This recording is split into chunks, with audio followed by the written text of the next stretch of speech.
ಇದು ಅವಶ್ಯಕತೆ ಇದೆ ಅಂತೇಳಿ ಅವ್ರು ಹೇಳ್ದಂಗೆ ನಮ್ಮ ರೈಲ್ವೆ ಮಾದೇವ್ ಅವರು ಹೇಳ್ತಾ ಇರೋದು ಯಾವಾಗಲೂ ಏನೆಲ್ಲ ಮಾಡ್ಬೋದು ಸರ್. ಒಳ ಕ್ರೀಡಾಂಗಣನ ನನಗೆ ಕರ್ಕೊಂಡೋಗಿ ಬೆಂಗಳೂರು ವಿಜಯನಗರ ಕ್ಲಬ್ನಲ್ಲಿ ತೋರಿಸಿದ್ರು. ವಿಜಯನಗರ ಕ್ಲಬ್ನಲ್ಲಿ ಮಾಡಿದ್ದಾರೆ.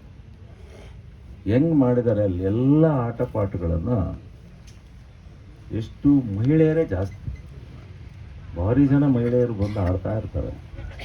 ಅವ್ರು ಒಂದೊಂದು ಗಂಟೆ ಟೈಮ್ ಕೊಡ್ತಾರೆ ಅಷ್ಟೇ, ಹೋಗ್ತಾ ಇರಬೇಕು. 1 ಗಂಟೆ ಮೇಲೆ ಕೊಡಲ್ಲ. ಶಟ್ಲ್ ಕಾಕು ಏನೇನಿದೆ ಒಳ ಕ್ರೀಡಾಂಗಣದಲ್ಲಿ ಮಹಿಳೆಯರು ಪುರುಷರು ಭಾಳ ನಿಜವಾಗ್ಲೂ ನಾನು ಒಂದೂವರೆ ಗಂಟೆ ಅಲ್ಲಿ ಕೂತಿದ್ದೆ. ಭಾಳ ಟೋಕನ್ ಕೊಟ್ಟಿರ್ತಾರೆ, ಟೋಕನ್ ಪ್ರಕಾರ ಬಂದು ಆಡ್ಕೊಂಡು ಹೋಗ್ತಾ ಇರ್ತಾರೆ. ಆರೋಗ್ಯ ದೃಷ್ಟಿಯಿಂದ ಭಾಳ ಒಳ್ಳೆಯದು ಅಂತೇಳಿ ನನಗೆ ಹೇಳಿದರು. ಇದು ಮಾಡಲೇಬೇಕಲ್ಲ ಅಂತೇಳಿ ಜಾಗ ಹುಡುಕ್ತಾ ಇದ್ದೆ. ಎಲ್ಲೆಲ್ಲೋ ಆ ಕಡೆ ಹೋಗ್ಬೇಕು, ಈ ಕಡೆ ಹೋಗ್ಬೇಕು, ಇದ್ರ ಕಡೆ ಹೋಗ್ಬೇಕು, ಮತ್ತೆ ಕಂಟಿನ್ಯೂ ಅಲ್ಲಿ ಕ್ರೀಡಾಂಗಣ ಐತಲ್ಲ ಅದರೊಳಗೆ ಮಾಡಬೇಕು. ಒಟ್ಟು ಜನ ಅದರೊಳಗೆ ಮಾಡಿ ಅಂತ ಅದ್ರೊಳಗೆ ಮಾಡಿರಿ ಏನ್ರಿ ಸಿಕ್ತು. ಅದರ ಬೇಡ, ಅದು ಫಂಕ್ಷನ್ಗೆ ಅರಸೀಕೆರೆಗೆ ನೆಲ್ಲು ಫಂಕ್ಷನ್ ಮಾಡೋಕ್ಕೆ ಜಾಗಿಲ್ಲ. ನಾವು ಇವೆಲ್ಲನೂ ಕಟ್ಕೊಂಡಲ್ಲಿ ಚಿಕ್ಕದು ಮಾಡಿಬಿಟ್ರೆ ಆಮೇಲೆ ಫಂಕ್ಷನ್ಗಳು ಮಾಡೋಕ್ಕಾಗಲ್ಲ. ಆಮೇಲೆ ಯಾರ್ಯಾರೋ ಚಿಕ್ಕ ಡೈಲಿ ಕ್ರಿಕೆಟನ್ನು ಆಡೋವಂಥವ್ರು ಆಡ್ಕೊತಾರೆ, ಅಲ್ಲಿ ಬೇಡ ಅಂತ ಹೇಳಿ ಕೊನೆಗೆ ಈ ಜಾಗವನ್ನು ನಮ್ಮ ಬೆಂಗಳೂರಿನಿಂದ ಅಸಿಸ್ಟೆಂಟ್ ಡೈರೆಕ್ಟ್ರು ಕರೆಸಿದ್ದೆ. ಅವರಿಗೆ ಕರ್ಕೊಬಂದು ನಾನು ತೋರಿಸ್ದೆ, ಇದನ್ನು ಆಗುತ್ತೆ ಅಂತ ಹೇಳಿದರು. ಹಿಂದೆ ಒಬ್ಬರು ಡೈರೆಕ್ಟ್ರ್ ಇದ್ದರು, ಅವ್ರ ಹೆಸರು ಹರೀಶ್. ಅವ್ರನ್ನು ಇದಾಗುತ್ತೆ ಸರ್, ಇದ್ರಲ್ಲಿ ಮಾಡ್ಬೋದು ಅಂತ ಹೇಳಿ 5-6 ಕೋಟಿಗೆ ನಾವು ಎಸ್ಟಿಮೇಟ್ ಮಾಡಿ ಟೆಂಡರ್ ಕರೆದಿದ್ದಾರೆ.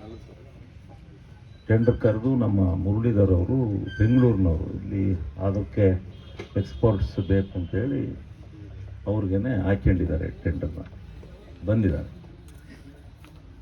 ಇದು ಅವಶ್ಯಕತೆ ಇತ್ತು ಅಂತೇಳಿ ನನಗೆ ವಿಜಯನಗರ ಕ್ಲಬ್ನಿಗೆ ಹೋದ ಮೇಲೆ ಗೊತ್ತಾಯ್ತು. ಅಲ್ಲಿವರೆಗೂ ನಾನು ಏನು ಒಳಾಂಗಣ ಅಂದರೆ ಇನ್ನೇನು ಅಂತೇಳಿ ಇದ್ದೆ. ಅವಶ್ಯಕ ಇದೆ, ಅದರಲ್ಲಿ ದಿನವಿಡೀ ಆಡ್ಬೋದು. ದಿನವಿಡೀ ಬೆಳಿಗ್ಗೆಯಿಂದ ಸಾಯಂಕಾಲದವರೆಗೂ ರಾತ್ರಿ 9-10 ಗಂಟೆವರೆಗೂ ಆಡ್ತಾ ಇರ್ತಾರೆ. ಅದು ಭಾಳ ಜನ ನಾನು ಅಲ್ಲಿ ಬಂದವ್ರನ್ನ ವಿಚಾರಿಸಿದೆ, ಏನು ಇದು? ಇಲ್ಲ ಸರ್, ನಮಗೆ ಟ್ರೀಟ್ಮೆಂಟ್ಗಿಂತ, ವೈದ್ಯರ ಟ್ರೀಟ್ಮೆಂಟ್ಗಿಂತ ನಾವು ಈ ಗೇಮ್ ಆಡೋದ್ರಿಂದ ನಮ್ಮ ಆರೋಗ್ಯ ಸುಧಾರಣೆ ಆಗುತ್ತೆ. ನಾವು ಅದಕ್ಕೋಸ್ಕರನೇ ಇಲ್ಲೆಲ್ಲ ಮೆಂಬರ್ ಆಗಿದ್ದೀವಿ. ತಿಂಗಳಿಗೆ ಅದೆಷ್ಟೋ ಫೀಸ್ ಕೊಡ್ತೀವಿ ಅಂತ ಹೇಳಿದ್ರು. ಇಲ್ಲೇನು ಫೀಸು ಏನಿಲ್ಲ, ಎಲ್ಲ ನಾವೇ ಫ್ರೀಯಾಗಿ ಮಾಡಿಕೊಡ್ತೀವಿ. ನಗರಸಭೆಯಿಂದ ಒಬ್ಬರು ಮೆನ್ಗಳನ್ನ ಇಡ್ತೀವಿ, ಮತ್ತು ಒಬ್ಬರನ್ನ ಇವ್ರನ್ನ ನೇಮಿಸ್ಬೇಕು, ಕೋಚ್ ಇರಬೇಕು. ಮಾಡಿ ಒಂದು ಒಳ್ಳೇದು ಮಾಡೋಣ ಅಂತಕ್ಕಂಥ ದೃಷ್ಟಿಯಿಂದ ಆಗಿದೆ. ತಾಲೂಕಲ್ಲಿ ಅರಸೀಕೆರೆ ನಗರಸಭೆಯಲ್ಲಿ ಸುವರ್ಣ ಅಕ್ಷರದಲ್ಲಿ ಬರೆದಿಡ್ಬೇಕು ಖಂಡಿತ. ಯಾಕೆಂದ್ರೆ ಅರಸೀಕೆರೆ ನಗರಕ್ಕೆ ಸನ್ಮಾನ್ಯ ಶಿವಲಿಂಗೇಗೌಡರು ಬಂದಾಗ ಕುಡಿಯೋ ನೀರಿನ ವ್ಯವಸ್ಥೆ ಮತ್ತು ವಿಜಿಡಿ ವ್ಯವಸ್ಥೆ ಎರಡೂ ಇರಲಿಲ್ಲ. ನಿಮಗೆಲ್ಲ ಗೊತ್ತಿದೆ, ಅದು ಇವತ್ತಿನ ಹೇಳ್ಬೇಕಾದಿಲ್ಲ. ವಿಜಿಡಿ ವ್ಯವಸ್ಥೆ ಇಲ್ಲದಾಗ ಎಲ್ಲಿ ಬೇಕಲ್ಲಿ ರೋಡಲ್ಲಿ ಉಕ್ಕಿ ಎರಿಯೋದು, ಹಾಗೆ ಅದೇ ರೀತಿ ಕುಡಿಯೋ ನೀರು ಇರಲಿಲ್ಲ. ಅಂದಿನ ಕಾಲದಲ್ಲೇ ಸುಮಾರು 10 ವರ್ಷದ ಹಿಂದೆ 120 ಕೋಟಿ ರೂಪಾಯಿನಲ್ಲಿ ಅರಸೀಕೆರೆ ನಗರಕ್ಕೆ ಕುಡಿಯೋ ನೀರಿನ ವ್ಯವಸ್ಥೆ ಮಾಡಿ, ಅದಾದ ನಂತರ ವಿಜಿಡಿ ವ್ಯವಸ್ಥೆ ಆದಮೇಲೆ ಅರಸೀಕೆರೆ ನಗರದಲ್ಲಿ ಜನಗಳ ಆರೋಗ್ಯವನ್ನ ಕಾಪಾಡಬೇಕು, ತಾಲೂಕಿನಲ್ಲಿ ಫ್ಲೋರೈಡ್ ಅಂಶ ಇದೆ ಅಂತ ಹೇಳೋ ಒಂದು ಮನವರಿಕೆ ಮಾಡಿದಂಥ ಸನ್ಮಾನ್ಯ ಶಾಸಕರು ಈ ಹೋಗ್ಲಾಡಿಸ್ಬೇಕು ಅಂದ್ರೆ ಇದಕ್ಕೆ ನದಿಯ ನೀರನ್ನು ಫಿಲ್ಟರ್ ಮಾಡಿ ಅರಸೀಕೆರೆ ನಗರಕ್ಕೆ ತಂದು ಇಡೀ ತಾಲೂಕಿಗೆ ನೀರು ಕೊಟ್ಟಾಗ ಮಾತ್ರ ಈ ಜನದ ಆರೋಗ್ಯ ಸುಧಾರಿಸುತ್ತೆ ಅಂತ ಹೇಳಿ ಸನ್ಮಾನ್ಯ ಶಾಸಕರು ಅಧಿವೇಶನದಲ್ಲಿ ಹೋರಾಟ ಮಾಡಿ ಇವತ್ತು 530 ಹಳ್ಳಿಗೂ ಕುಡಿಯೋ ನೀರನ್ನು ತಂದು ಕೊಟ್ಟಿದ್ದಾರೆ. ಮೊದಲನೇಗೆ ಕುಡಿಯೋ ನೀರಿನಲ್ಲೇ ಆರೋಗ್ಯ ಆಗೋದು ಅಂತೇಳಿ ಕುಡಿಯೋ ನೀರು ತಂದು ಮನೆಗೆ ಗಂಗೆ ಹಾಕಿ ಇವತ್ತು ಒಂದು ಅಂತಾರೆ. ಮತ್ತೊಂದು ಹಂತದಲ್ಲಿ ನಗರದ ಎಲ್ಲ ಏನಿವತ್ತು 50-55 ವರ್ಷ ಆದರೂ ಎಲ್ಲರೂ ವಾಕ್ ಮಾಡ್ತಾ ಇದ್ದಾರೆ. ಇಲ್ಲಿ ಸುಮಾರು 5 ಕೋಟಿಯಲ್ಲಿ ಈಜುಕೊಳ ಅಲ್ಲದಲ್ಲೇ ಪಕ್ಕದಲ್ಲಿ ಪಾರ್ಕ್ ಟೈಲ್ಸ್ ಹಾಕಿಸಿ ಏನು ವಾಕ್ ಮಾಡ್ತಾರೆ, ಅವರಿಗೆ ಸುಮಾರು 2 ಕಿಲೋಮೀಟರ್ಗೂ ಅಧಿಕವಾಗಿ ದಿನನಿತ್ಯ ಅಲ್ಲಿ ಅವರೆಲ್ಲ ಓಡಾಡ್ತಾರೆ. ಈ ರೀತಿ ಎಲ್ಲ ಸೌಲಭ್ಯವನ್ನು ಕಂಡು ಇವತ್ತು ಇಲ್ಲೊಂದು ಒಳ ಕ್ರೀಡಾಂಗಣವನ್ನು ಮಾಡ್ತಾ ಇದ್ದಾರೆ. ಯಾಕೆಂದ್ರೆ ಇದು ಬಹಳ ಅವಶ್ಯಕತೆ ಇದೆ ಅರಸೀಕೆರೆಗೆ. ಏನಕ್ಕೆ ಅವಶ್ಯಕತೆ ಇದೆ ಅಂದ್ರೆ ಇವತ್ತಿನ ಎಲ್ಲರಿಗೂ ಸಹ ಅವ್ರದೇ ಆದ ಇವತ್ತು BP, ಶುಗರು, ಇನ್ನೊಂದು ಮನಸ್ಥಿತಿ ಒಂದು ಸರಿ ಇಲ್ಲದಾಗ ಇಲ್ಲಿ ಬಂದ್ಬಿಟ್ಟು ಅವ್ರ ಮನಸ್ಸನ್ನ ಈ ಅವರ ಆಟದ ಮುಖಾಂತರ ಎಕಡಿಕೋ ತಳ್ಕೊಂಡು ಹೋಗ್ಬೋದು. ಅದೇ ರೀತಿ ಇವತ್ತು ಅವ್ರಿಗೆ ಹೇಳೋದು ನನಗೆ ಕೇಳಕ್ಕೆ ಇಷ್ಟೇ, ಅಭಿವೃದ್ಧಿ ಬಗ್ಗೆ ಇವತ್ತು ಮಾತಾಡೋದು ಬೇಡ. ಸಾಕಷ್ಟು ಅಭಿವೃದ್ಧಿ ಆಗಿದೆ ತಾಲೂಕಲ್ಲಿ, ಕರ್ನಾಟಕ ರಾಜ್ಯದಲ್ಲಿ ಎಲ್ಲೂ ಆಗಿಲ್ಲ ಅಷ್ಟಾಗಿದೆ. ಜಿಲ್ಲಾ ಕೇಂದ್ರದಲ್ಲೂ ಅರಸೀಕೆರೆ ಅಭಿವೃದ್ಧಿ ಆದಷ್ಟು ಆಗಿಲ್ಲ. ನಮ್ಮ ಜಿಲ್ಲೆ ಆಡಳಿತ ಮಾಡ್ತಿದ್ದ ಹಿಂದಿನ ನಾಯಕರುಗಳು ಅರಸೀಕೆರೆ ಮರ್ತ್ಬಿಟ್ಟಿದ್ರು. 18 ವರ್ಷದ ಹಿಂದೆ ನಮ್ಮ ತಾಲೂಕನ್ನ ಮರೆತು ಏನೇ ಗ್ರಾಂಟ್ಸ್ ಬಂದ್ರು ಅಲ್ಲಿಗೆ ತಗೊಂಡೋಗ್ರು. ಆದ್ರಿಂದ ಇವತ್ತು ಶಿಕ್ಷಣಕ್ಕೆ ಒತ್ತು ಕೊಟ್ಟು ಸನ್ಮಾನ್ಯ ಶಾಸಕರು ಮಕ್ಕಳಿಗೋಸ್ಕರ ಎಲ್ಲ ತಾಲೂಕಿನ ಮೂಲೆ ಮೂಲೆಗಳಲ್ಲೂ ಮೊರಾರ್ಜಿ ಶಾಲೆ ಹಾಗೂ ಇಂಜಿನಿಯರಿಂಗ್ ಕಾಲೇಜು, BEd ಕಾಲೇಜು, ಈ ರೀತಿ ಗೌರ್ಮೆಂಟ್ ಸರ್ಕಾರಿ ಕಾಲೇಜುಗಳನ್ನು ತಂದು, ಅದೇ ರೀತಿ ಹೊರ ಏನು ಹಳ್ಳಿಗಳಿಂದ ವಿದ್ಯಾರ್ಥಿಗಳು ಬರ್ತವೆ ಅವಕ್ಕೆ BCM ಹಾಸ್ಟೆಲ್ ಮುಖಾಂತರ ಎಲ್ಲ ವಿದ್ಯಾರ್ಥಿಗಳಿಗೂ ಸಹ ಅಲ್ಲಿ ವಸತಿ ಮತ್ತು ಊಟದ ವ್ಯವಸ್ಥೆಯನ್ನು ಮಾಡಿ ಇವತ್ತು ಹೆಚ್ಚಿಗೆ ತಾಲೂಕಲ್ಲಿ ಶಿಕ್ಷಣಕ್ಕೆ ಒತ್ತು ಕೊಟ್ಟು ಅದರ ಜೊತೆಯಲ್ಲಿ ಆರೋಗ್ಯಕ್ಕೂ ಒತ್ತು ಕೊಟ್ಟಿದ್ದಾರೆ. ಹೀಗೆ ಎಲ್ಲ ಇಲಾಖೆಗೂ, ಕಾರ್ಮಿಕರಿಗೂ ಮತ್ತು ರೈತರಿಗೂ ಎಲ್ಲ ಒತ್ತು ಕೊಟ್ಟಂತ ಸನ್ಮಾನ್ಯ ಶಾಸಕರು ಈಗ ಅವ್ರಿಗೆ ಹೇಳೋದಷ್ಟೇ. ಈಗ ಇದು ನಗರ ಪ್ರದೇಶಕ್ಕೆ ಆಯ್ತು, ನಗರಕ್ಕೆ ಹೊಂದ್ಕೊಂಡಂಗೆ ಸುಮಾರು 10 ರಿಂದ 15 ಎಕರೆಯಲ್ಲಿ ಮತ್ತೊಂದು ಕ್ರೀಡಾಂಗಣ ಮಾಡಿ ಎಲ್ಲ ಏನೇ, ಯಾಕೆಂದ್ರೆ ಯಾವುದೇ ಒಂದು ಸಮಾರಂಭ ಮಾಡಿದಾಗ ಹೊರವಲಯದಲ್ಲಿ ಮಾಡಕ್ಕಿರುತ್ತೆ, ಆ ಕ್ರೀಡಾಂಗಣವನ್ನ ಸಮಾರಂಭ ಮತ್ತೆ ಈ ತಾಲೂಕಿನ ಜನಗಳ ಆಟಕ್ಕೋಸ್ಕರ ಮಾಡಿಕೊಡ್ಬೇಕು ಅಂತ ಈ ಸಂದರ್ಭದಲ್ಲಿ ನಾವಾರು ಬಯಸ್ತಾ ಈ ಸಂದರ್ಭದಲ್ಲಿ ಮಾತಾಡಕ್ಕೆ ಅವಕಾಶ ಮಾಡಿಕೊಡಕ್ಕೆ ನಿಮ್ಗೆಲ್ಲ ಒಂದ್ಸಿ. ಯಾಕೆಂದ್ರೆ ಇದು ಮಾಡ್ಬೇಕಾದ್ರೆ ಶಮಣ್ಣರು ನಮ್ಮ ಶಾಸಕರ ಬಗ್ಗೆ ಹೇಳಕ್ ಹೋದ್ರೆ ಒಂದು ದಿನವೆಲ್ಲ ಆದರೂ ಅವ್ರು ಮಾಡಿದಂಥ ಅಭಿವೃದ್ಧಿ ಕೆಲಸಗಳು, ಅವ್ರು ಮಾಡಿದಂಥ ಯಾವುದೇ ವಿದ್ಯಾ ಇಲ್ಲೇ ಇರ್ಬೋದು, ಈ ಒಂದು ಸ್ಪೋರ್ಟ್ಸ್ ವಿಚಾರದಲ್ಲಿ ಇರ್ಬೋದು, ಅಷ್ಟೊಂದು ಅವರು ಕಾಳಜಿ ತಗೊಂಡು. ಯಾಕೆಂದ್ರೆ ಕೆಲವ್ರಿಗೆ ಒಂದು ಕಾಳಜಿ ಇರುತ್ತೆ, ಕೆಲವ್ರಿಗೆ ವಿದ್ಯಾಭ್ಯಾಸದಲ್ಲೇ ಹೋಗ್ಬೇಕು ಅಂತ, ಕೆಲವರು ಸ್ಪೋರ್ಟ್ಸ್ ಅಲ್ಲೇ ಹೋಗ್ಬೇಕು, ಕೆಲವರು ಇನ್ನೊಂದು ರಸ್ತೆ ಅಭಿವೃದ್ಧಿ, ಇಂತರ ಒಂದೊಂದೊಂದು ಕಾನ್ಸೆಪ್ಟ್ ಇರೋಂಥ ಈ ಯುಗದಲ್ಲಿ ನಮ್ಮ ಶಾಸಕರು ಎಲ್ಲಾ ವಿಚಾರದಲ್ಲೂ ಇವತ್ತು ಅಳವಡಿಸ್ಕೊಂಡಿದ್ದಾರೆ. ಇವತ್ತು ಅರಸೀಕೆರೆ ನೋಡ್ಬೋದು ಯಾವ ತರ ಅಭಿವೃದ್ಧಿ ವಿಚಾರದಲ್ಲಿ ಇವತ್ತು ಮುಂದುವರಿತಾ ಇದೆ ಅಂತ.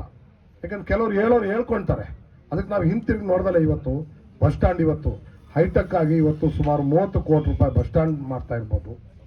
ಇವತ್ತು ಇಲ್ಲಿ ಈಜುಕೊಳ ಸುಮಾರು 5 ಕೋಟಿ ರೂಪಾಯಿ ಇನ್ಫ್ರಾಸ್ಟ್ರಕ್ಚರ್ ಸೇರಿ ಈಜುಕೊಳ ಒಂದು ಈಗ ಪ್ರಾರಂಭ ಆಗ್ತಾ ಇದೆ. ಅದು ಇದೆಲ್ಲ ನಮ್ಮ ಶಾಸಕರ ಕೊಡುಗೆ. ಇದರಲ್ಲಿ ಏನಾಗುತ್ತಂದ್ರೆ ಇವತ್ತು ಜನಗಳ ಇವತ್ತು ಈ ಕ್ರೀಡಾಂಗಣ ಇದ್ರೆ ಎಲ್ಲರೂ ಎಜುಕೇಶನ್ ಜೊತೆ ಮಕ್ಕಳು ಎಲ್ಲ ಇಲ್ಲಿ ಬಂದು ನಾವು ಈ ಕ್ರೀಡಾಂಗಣದಲ್ಲಿ ಆಟ ಆಡ್ಕೊಂಡು ಹೋಗ್ಬೇಕಂದ್ರೆ ಅದು ಆರೋಗ್ಯದ ದೃಷ್ಟಿ. ಯಾಕೆ ಇವತ್ತು ಬರ್ತಾ ಇವತ್ತು ನಿಮ್ಗೆ ಗೊತ್ತಿದೆ, ನಾವು ತಿನ್ನಂತ ಯಾವುದೇ ಆಹಾರದಲ್ಲಿ ಪದಾರ್ಥದಲ್ಲಿ ಇವತ್ತು ವಿಷ ಇರೋಂಥದ್ದು ಪದಾರ್ಥಗಳು. ಅದರಲ್ಲಿ ನಾವು ಎಷ್ಟು ಫಿಸಿಕಲಿ ನಾವು ಇವತ್ತು ವರ್ಕೌಟ್ ಮಾಡ್ತೀವಿ ಅಷ್ಟು ಆ ಕಾಯಿಲೆಗಳು ಸ್ವಲ್ಪ ನಮ್ಮಿಂದ ದೂರ ಆಗೋ ಒಂದು ಸಾಧ್ಯತೆ ಇದೆ. ಇದು ಮುಂದಿನ ಪೀಳಿಗೆಗೆ ಬಹಳ ಅವಶ್ಯಕತೆ ಇದೆ. ಇದು ಶಾಸಕರು ಇದು ಒಳ್ಳೆ ಕೆಲಸ ಮಾಡ್ತಾ ಇದ್ದಾರೆ, ನಾವೆಲ್ಲರೂ ಅವ್ರಿಗೆ ಕೈ ಜೋಡಿಸ್ಬೇಕು. ಕೆಲವು ವಿಚಾರದಲ್ಲಿ ಯಾವುದೇ ಇದಿಲ್ದಂಗೆ ಅವರು ಕೆಲಸ ಮಾಡ್ಕೊಂಡು ಹೋಗ್ತಾ ಇದ್ದಾರೆ. ಇದು ತಡ್ಕೊಳ್ಳಾಲ್ದರೆ ಕೆಲವು ದೊಡ್ಡ ಕಾಣಿಲ್ದದ ಕೈಗಳು ಅವ್ರಿಗೆ ಬೇಕು ಅಂತ ಅವ್ರ ಆರೋಗ್ಯದ ಮೇಲೆ ಪರಿಣಾಮ ಬೀಳಬೇಕು ಅನ್ನೋ ದೃಷ್ಟಿಯಿಂದ, ಒಂದೇ ದೃಷ್ಟಿಯಿಂದ ಇವತ್ತು ಪ್ರಚೋದನೆ ಮಾಡಿ ಇವತ್ತು ಅವ್ರಿಗೆ ತೊಂದರೆ ಕೊಡ್ತಾ ಇದ್ದಾರೆ. ಆಗಿರುವಂಥ ಒಂದು ಸಂದರ್ಭ ಅಂತ ಹೇಳಕ್ಕೆ ಇಷ್ಟಪಡ್ತಾ ಇದ್ದೀನಿ. ಯಾಕಪ್ಪ ಅಂದರೆ ಈ ಒಂದು ನಮ್ಮ ಸಾರ್ವಜನಿಕರಿಗೆ ಆರೋಗ್ಯದ ಬಗ್ಗೆ ಹೆಚ್ಚಿನ ಕಳಕಳಿಯನ್ನು ಉಂಟು ಮಾಡೋ ಉದ್ದೇಶದಿಂದ ಈ ಒಂದು ಒಳ ಕ್ರೀಡಾಂಗಣವನ್ನು ನಿರ್ಮಾಣಕ್ಕೆ ನಮ್ಮ ಶಾಸಕರು ಪ್ರಯತ್ನಪಟ್ಟು ಈ ಒಂದು ಕಾರ್ಯಕ್ರಮವನ್ನು ಹಮ್ಮಿಕೊಂಡಿದ್ದಾರೆ.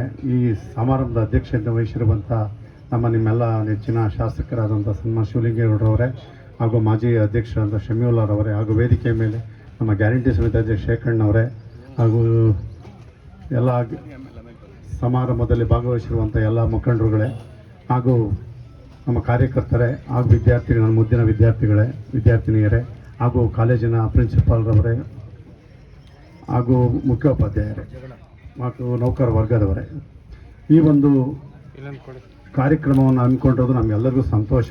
ಯಾಕಪ್ಪ ಅಂದರೆ ನಾನು ಹೇಳ್ದಂಗೆ ಪ್ರತಿದಿನ ನಾವು ಇಲ್ಲೆಲ್ಲೂ ಒಳ ಕ್ರೀಡಾಂಗಣ ಇರಲಿಲ್ಲ, ಹೊರ ಕ್ರೀಡಾಂಗಣ ಇದ್ದರು, ಯಾರೋ ಕೆಲವರು ಹೋಗೋರು. ಆದರೆ ಇದನ್ನು ಎಲ್ಲರೂ ಉಪಯೋಗಿಸಬಹುದು. ಇದನ್ನು ಆರೋಗ್ಯದ ಬಗ್ಗೆ ಕಾಳಜಿಯನ್ನು ವಹಿಸ್ಕೊಂಡು ಮಕ್ಕಳಿಗೂ ಸಹ ಒಂದು ಇಲ್ಲಿ ಮಾಡೋದ್ರಿಂದ ನೀವು ಸಹ ಇದರಲ್ಲಿ ಉಪಯೋಗಿಸ್ಕೊಂಡು ನಿಮ್ಮ ಆರೋಗ್ಯದ ಬಗ್ಗೆ ಈಗಿನಿಂದಲೇ ನೀವು ಬೆಳೆಯುವ ಪೈರು ಮೊಳಕೆಯಲ್ಲಿ ನನಗೆ ನೀವೆಲ್ಲ ಆರೋಗ್ಯವನ್ನು, ಸದೃಢವಾದ ಆರೋಗ್ಯವನ್ನು ಪಡೆಯೋದಕ್ಕೆ ನಿಮ್ಮೆಲ್ಲರಿಗೂ ಅವಕಾಶ ಆಗುತ್ತೆ. ಈ ಒಂದು ಕಾರ್ಯಕ್ರಮವನ್ನು ನಮ್ಮ ಶಾಸಕರು ತಂದು ಇಲ್ಲಿ ನೆರವೇರಿಸ್ತಾ ಇದ್ದಾರೆ. ಅವರಿಗೆ ತುಂಬ ಹೃದಯ ಧನ್ಯವಾದಗಳನ್ನು ಅರ್ಪಿಸ್ತಾ ಇದ್ದೀನಿ. ಶಮೀಲ್ ಅವರವರು ಸಹ ಪ್ರಯತ್ನವನ್ನು ಪಟ್ಟಿದ್ದಾರೆ ಇದೊಂದು ಕಾರ್ಯಕ್ರಮವನ್ನು ತರಬೇಕು ಅಂತ ಹೇಳಿ. ಅದಕ್ಕೆ ನಾವೆಲ್ಲರಿಗೂ ಸಹ ಧನ್ಯವಾದಗಳನ್ನು ಅರ್ಪಿಸ್ತಾ ಈ ಸಂದರ್ಭದಲ್ಲಿ ನಮಗೆ ಒಂದೆರಡು ಮಾತು